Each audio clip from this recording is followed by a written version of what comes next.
Assalamualaikum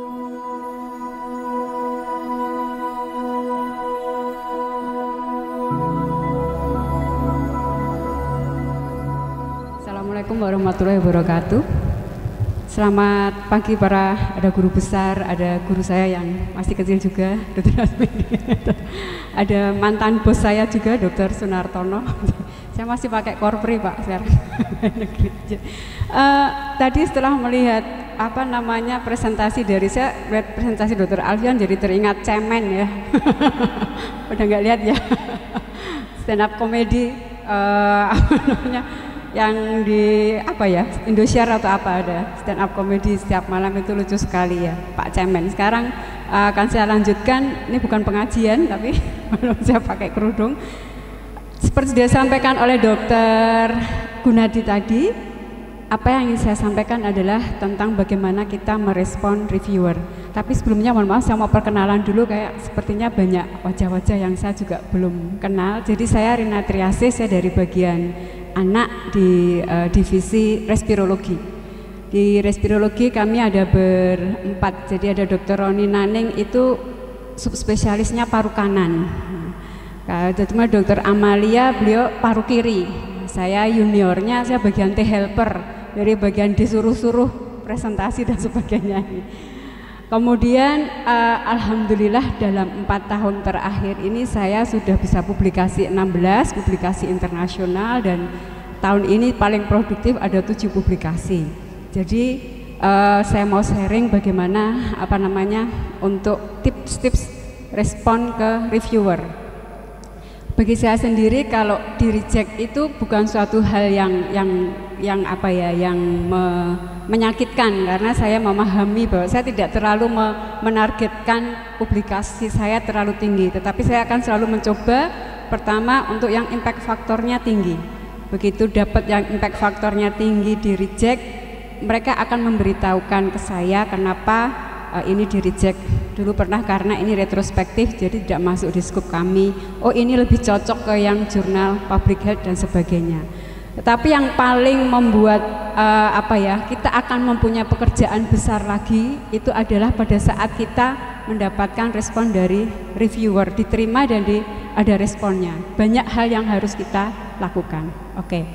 Jadi ini setiap kali saya mengikuti presentasi tentang bagaimana publikasi internasional, gambar ini adalah gambar favorit dari para presentan, karena pada waktu kita submit itu seolah-olah ini para reviewernya itu sudah siap untuk menyerang kita. Jadi agak stressful juga gitu. Bagaimana kita mencerna, mensiasati review itu, kemudian bagaimana kita merevisi manuskrip kita setelah mendapatkan respon dari reviewer, kemudian menulis surat ke editor dan hasil review kita, dan terakhir adalah kesimpulannya. Oke, kita mulai dari yang pertama. Jadi ini mungkin kemarin sudah disampaikan secara panjang lebar. Ringkasannya adalah seperti ini.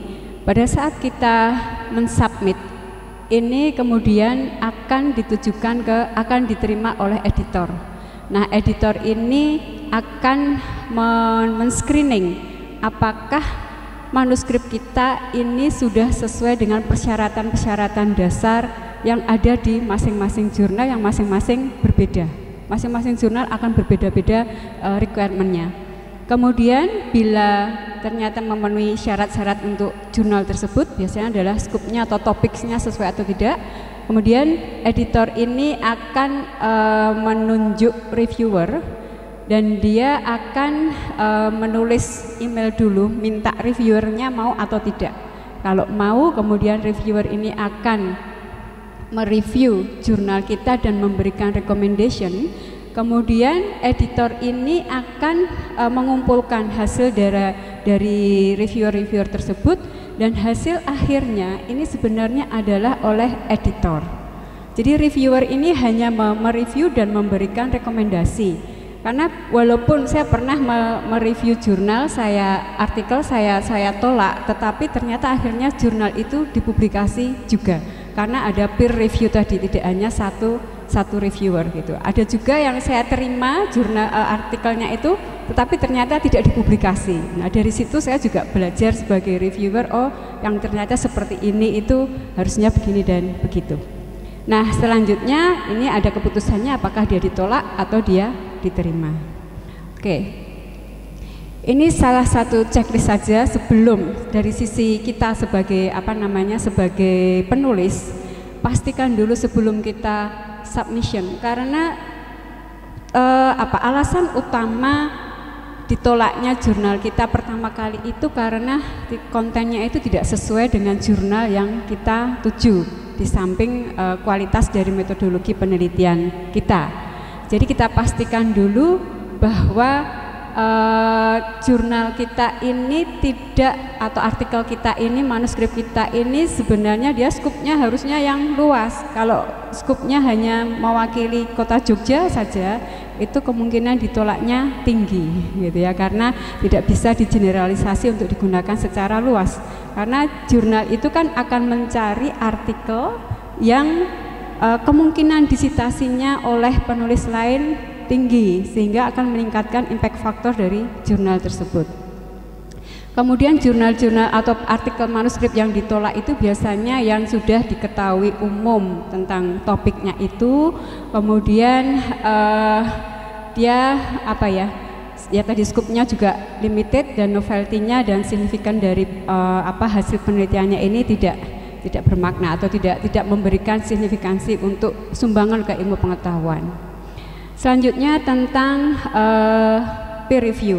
Ini tadi juga sudah disampaikan oleh Dr. Gunadi. Kenapa sih diperlukan peer review itu? Sebenarnya ini adalah untuk memastikan bahwa artikel yang akan kita publikasi ini benar-benar kualitasnya bagus. Jadi sebenarnya reviewer ini membantu kita supaya meningkatkan kualitas dari apa yang sudah kita tulis. Jadi dia memastikan bahwa ini logik, jadi penelitian kita ini bisa diterima dengan akal, alasannya ada. Kemudian juga memastikan bahwa penelitian ini adalah asli dan dia juga mempunyai kemaknaan. Kemaknaan ini bukan berarti bahwa hasilnya harus berbeda bermakna gitu enggak ya, karena negative result dari penelitian kita itu juga bermakna untuk menyumbangkan ilmu baru tentang topik yang kita teliti. Kemudian juga memastikan bahwa metodologi yang kita kita pakai itu juga sesuai dengan tujuan penelitian. Kemudian memastikan juga bahwa hasilnya itu, konklusinya itu juga ditunjang oleh bukti-bukti yang ada. Jadi jangan sampai kok konklusinya hasil penelitiannya membahas tentang sesuatu misalnya pemberian atau kontak tracing pada anak-anak itu ternyata meningkatkan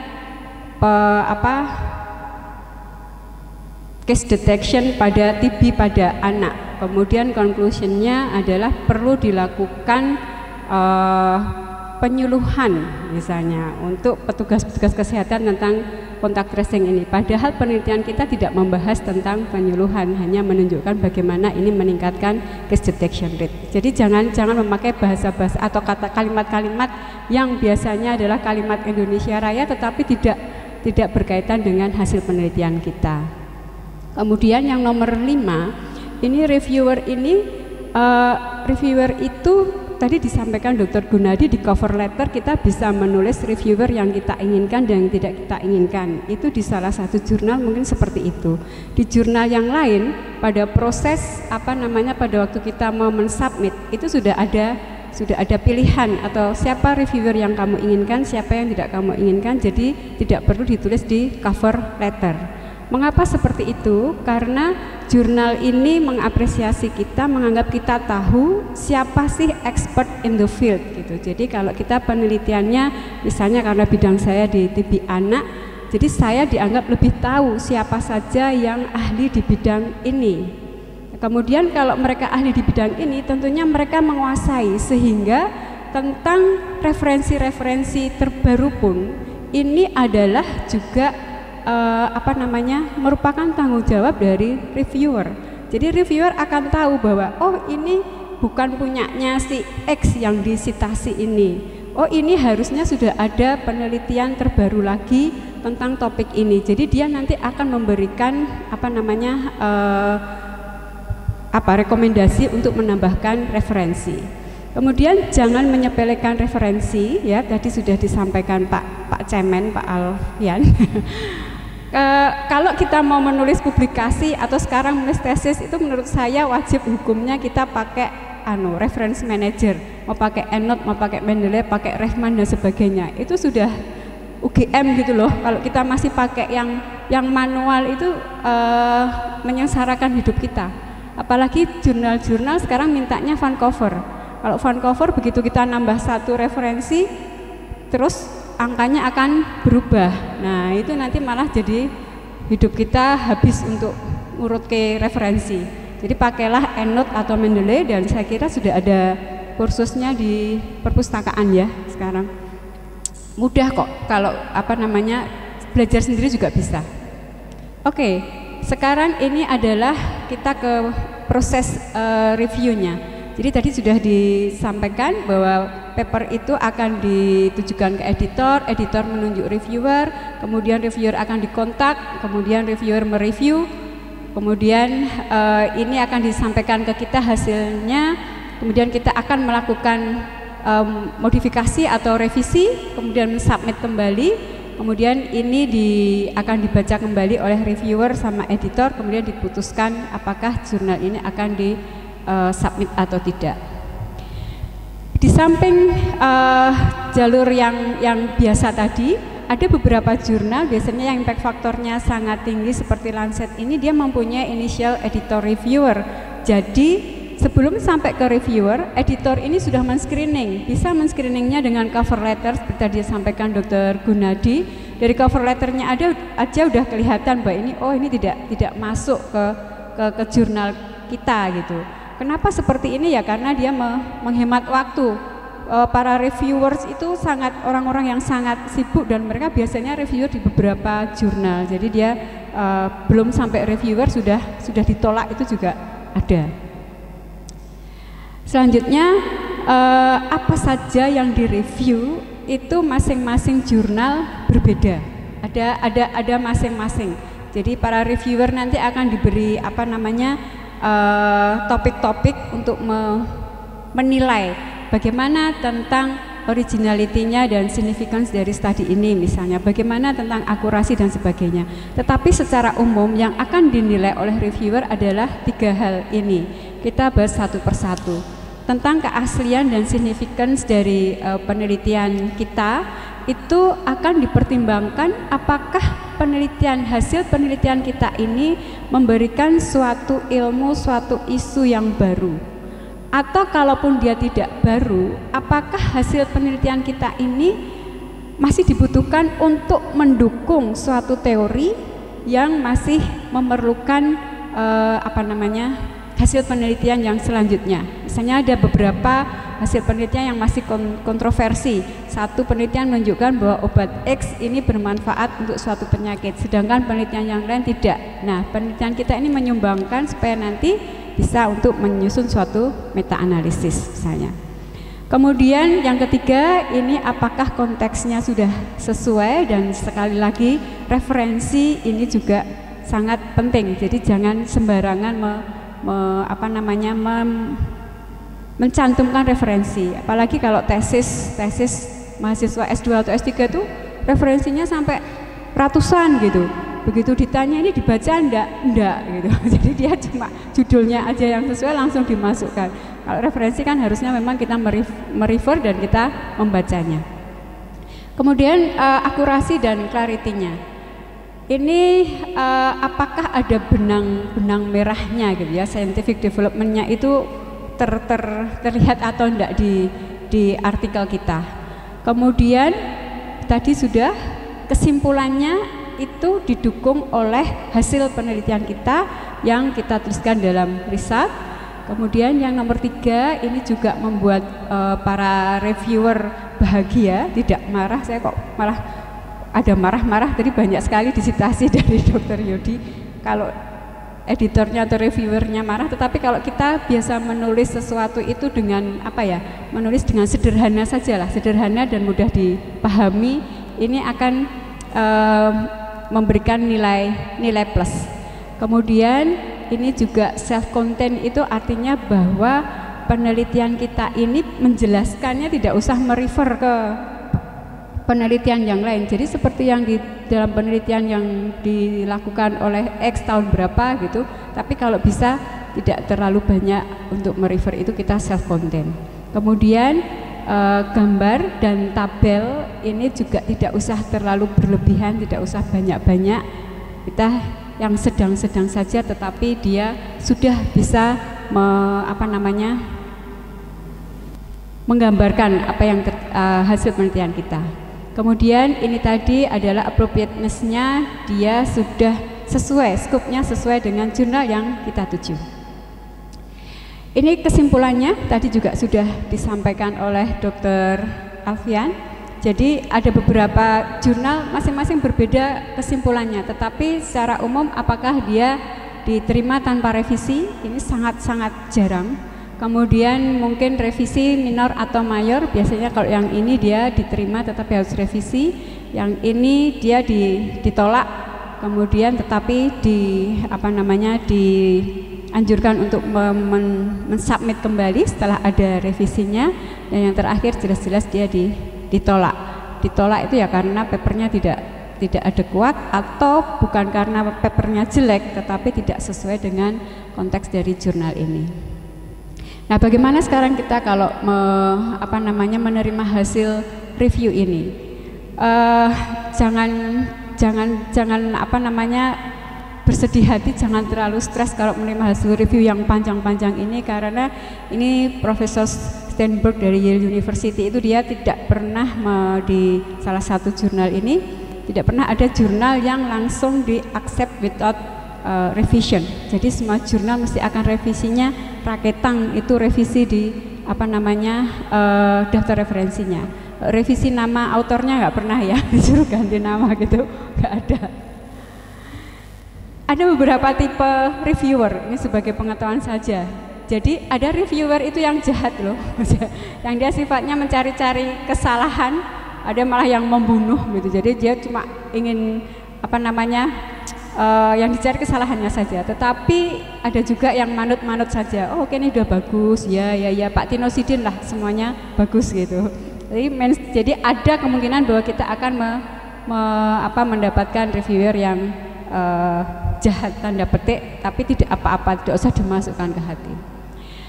Oke, jadi kalau kita menerima hasil review gitu udah, wah ada hasil review, biasanya 2-3 bulan, nunggunya lama. Waduh, ada hasil reviewnya. Oke, baca dulu semuanya, kemudian simpen di drive kita yang aman gitu ya.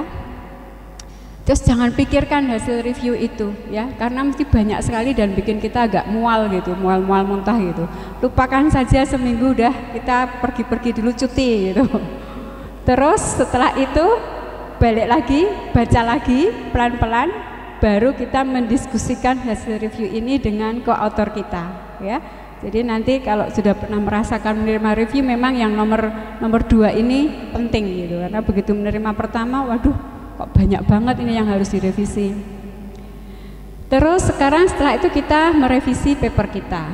Jadi pelajari baik-baik komentarnya itu, suggestion-nya, kemudian kita siapkan untuk menulis revisi dan letter for resubmission-nya. Pada waktu kita mau merubah atau merevisi paper kita, itu yang penting adalah semua komentar dari reviewer ini harus diadres itu ditanggapi ya, apapun itu, bahwa dia komentar yang sepele-sepele aja itu ya harus dijawab. Jawabnya raketan thank you gitu. Thank you, I agree with your comment gitu misalnya. Kemudian menanggapi semua komentar itu tidak selalu berarti bahwa kita harus mengubah. Ya, cuma cukup thank you saja, oke, sudah bisa-bisa saja. Kemudian ini kita mendiskusikan ya, karena tadi nggak mungkin ada penelitian hanya satu orang saja, maksudnya kita bersama-sama kita diskusikan. Setuju enggak dengan yang reviewer ini? Biasanya salah satu penulis utama ini yang akan merespon dulu, kemudian di-emailkan ke semua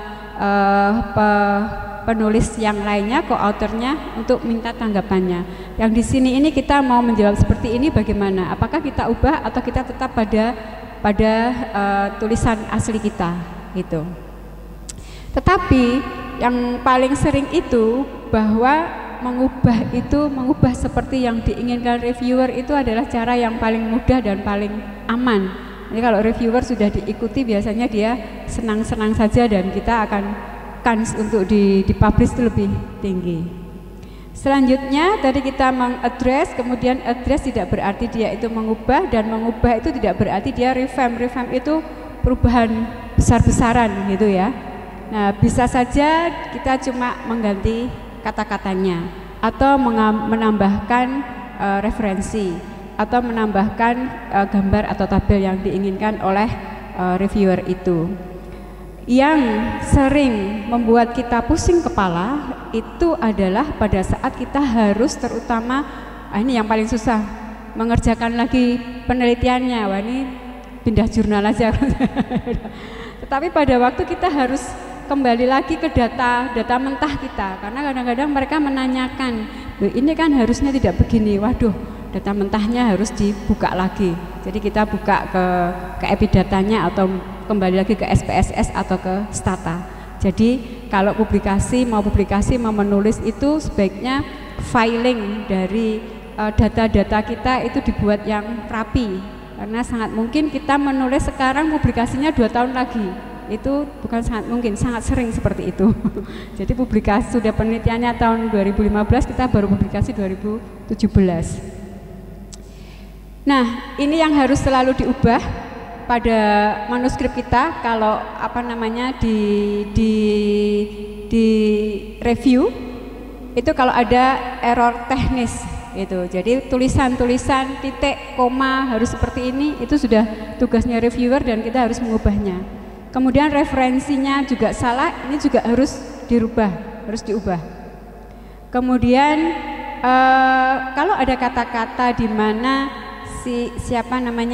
reviewer itu bilang I did not understand the sentence in the second paragraph, itu adalah cara halus dia bahwa ini kok salah ya kata-katamu itu. Jadi ini kita juga harus mengubah misalnya. Karena apa? Kalau reviewer aja tidak paham, berarti pembaca umum juga mestinya tidak paham kalimat ini gitu. Jadi kita mestinya kalau udah ada kalimat seperti ini dari reviewer itu harus kita tanggapi dan kita harus mengubah dengan yang lebih jelas lagi. Kemudian kalau ada bagian-bagian tertentu yang sudah dikoreksi atau disebutkan oleh beberapa reviewer, itu juga harus kita ubah, harus dirubah. Jangan mencoba untuk bertahan dalam topik itu, karena kalau sudah 2 atau lebih reviewer ini juga impact-nya itu, reviewer itu kan percobaan pembaca skup kecil gitu. Ini akan dipahami tidak oleh pembaca yang lebih luas lagi. Oke, kemudian bagaimana kita merevisi paper kita yang kita sudah membaca reviewernya tadi, hasil reviewnya, kita merevisinya itu akan kita bagi menjadi 2 review yang diberikan oleh para reviewer itu, yang mudah dan yang sulit. Mana yang kita mulai dulu? Yang mudah dulu apa yang sulit dulu? Sebaiknya yang mudah. Kenapa? Karena mudah. Tapi kalau untuk review itu sebaiknya kita mulai yang sulit dulu, karena ini akan butuh waktu yang lama gitu. Jadi kalau kita nanti yang sulit-sulit ini dikebelakangkan, tahu-tahu waktu kita sudah habis. Kita hanya diberi waktu untuk merevisi artikel kita itu 2-3 bulan. Itu tidak sebentar loh, 2-3 bulan, apalagi dengan kesibukan para staf ini yang begitu sibuknya. Jadi kadang-kadang kita harus menyediakan make time. Jadi sebenarnya kunci dari publikasi itu bukan rahasianya, tidak ada rahasia apa-apa, tetapi kita harus make time. Jadi kita harus duduk diam seperti ini di sini di karantina, tidak boleh keluar, nulis gitu. Seminggu sebenarnya selesai kalau kita punya waktu. Tetapi ya masih harus baca hasil EEG ya Pak. Praktek juga tutup juga. Praktek pulang dari Sarjito jam 4 sampai rumah setengah 5, jam 5 praktek, jam 10, 11 baru selesai. Udah tidur lagi, besok gitu lagi, nggak sempat kita menyentuh manuskrip kita. Itu jadi harus make time. Oke ya. Jadi kita mulai dari yang sulit dulu. Kemudian setelah kita merevisi, tergantung dari apa yang diberikan oleh reviewer itu, kemudian kita menyampaikan hasil revisi kita ke editor dan ke reviewer.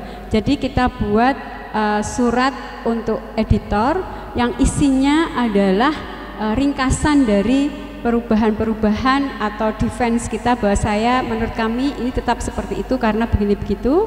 Kemudian yang kedua adalah menulis respon untuk setiap reviewer. Yang editor ini tulis belakangan aja. Yang kita tulis dulu yang respon terhadap reviewernya itu. Nanti kalau ini sudah ditulis, baru letter to editors ini adalah untuk apa namanya ringkasan dari apa yang sudah kita tulis ke reviewer. Nah, ini contoh dari letter to editorsnya. Jadi ada opening paragrafnya tadi seperti yang disampaikan oleh Pak Gunadi. Jadi saya kira ini nanti bisa di copy, bahasa Inggrisnya kita ngikut aja, nggak apa-apa copy paste, tapi jangan lupa judulnya diganti sama tanggalnya dan sebagainya ya. Karena bahasa mereka ini sudah bahasa paten Inggris banget gitu, bukan yang Inggris salah paham tadi ya. Kalau Inggris kita yang Inggris salah paham tadi. Kemudian kita sampaikan bahwa kita sudah memodifikasi manuskrip. Kemudian ini adalah singkatan ringkasan dari perubahan-perubahannya. Kemudian yang terakhir kita mengucapkan terima kasih gitu. Nah, selanjutnya untuk respon reviewer ini reviewer ini kuncinya di thank you in gitu ya. Kita mengucapkan terima kasih nanti akan berkali-kali. Kemudian ada summary of changes-nya juga. Kemudian kita ada komen one by one. Jadi satu persatunya nanti kita beri komentarnya dari apa yang disampaikan oleh reviewer, dan selanjutnya thank you lagi gitu. Nah, cara bagaimana kita menuliskannya, kita copy paste aja atau cut paste dari yang ditulis oleh reviewer itu di words kita yang baru. Kemudian nanti baru masing-masing kita jawab langsung di bawahnya. Kemudian kalau ada perubahan dalam manuskrip kita sebutkan secara spesifik perubahan apa yang kita buat, kemudian lokasinya di mana, ya di halaman berapa, di baris berapa, di paragraf berapa, supaya bisa langsung dituju oleh reviewernya itu. Kemudian kalau kita defense itu berikan alasan yang meyakinkan, kemudian yang solid dan yang sopan ya, jangan marah-marah ke reviewer. Itu sudah kalau udah marah-marah tanggungannya tidak diterima, dia mesti akan loh kok malah marah-marah seperti ini gitu ya. Kemudian thank you itu banyak-banyak, tetapi jangan terlalu banyak. Nah, nanti diukur sendiri berapa ukurannya itu. Ini beberapa contohnya untuk pembukaannya, opening paragrafnya. Jadi ada dua versi, ini nanti mau pakai yang mana, macam-macam bisa digabungkan juga. Kemudian ini salah satu contohnya respon ke reviewer untuk yang perubahan-perubahan sederhana. Jadi misalnya ini adalah artikel saya tentang chest X-ray pada anak-anak TB yang dari kontak tracing. Ini dia menyampaikan bahwa efusi pleura dan biliary TB di tabel 4 itu bukan temuan yang useful untuk disampaikan karena hanya pada satu kasus saja, jadi tidak usahlah disampaikan. Ya kita jawabnya thank you, this has been removed gitu. Ini yang sederhana saja. Kemudian ini yang masuk yang sederhana, tetapi kita menyampaikan alasannya. Dan ini yang agak pusing gitu, dia menulis review begitu panjangnya, tapi ini menunjukkan bahwa reviewer ini memang benar-benar dia bersungguh-sungguh membaca itu, dia sangat bertanggung jawab akan kualitas dari artikel kita. Jadi sebenarnya kita harus berterima kasih dia memberikan masukannya.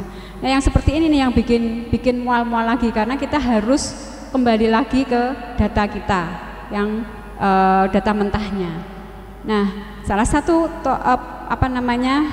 triknya juga kalau kita setuju, this is an important point gitu. Jadi dia juga sudah membahagiakan si reviewer ini.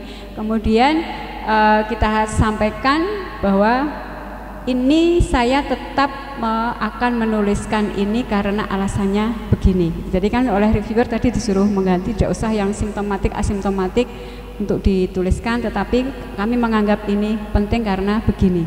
Jadi kita coba menyampaikannya dengan yang sopan. Jadi tidak harus semua kemauan reviewer itu kita ikuti, tapi kita bisa menyampaikan alasannya. Ini closing paragrafnya saya kira hanya contoh saja, nanti bisa dibuat sendiri. Yang terakhir ini, jadi kalau kita menerima review jangan dipikirkan, jangan terlalu sensitif ya, jangan jadi orang yang sensitif terus jadi sedih banget gitu, terus merasa seperti pekerjaan kita kok disalah-salahin, padahal nulisnya sudah berbulan-bulan gitu, nggak usah dipikir banget-banget lah.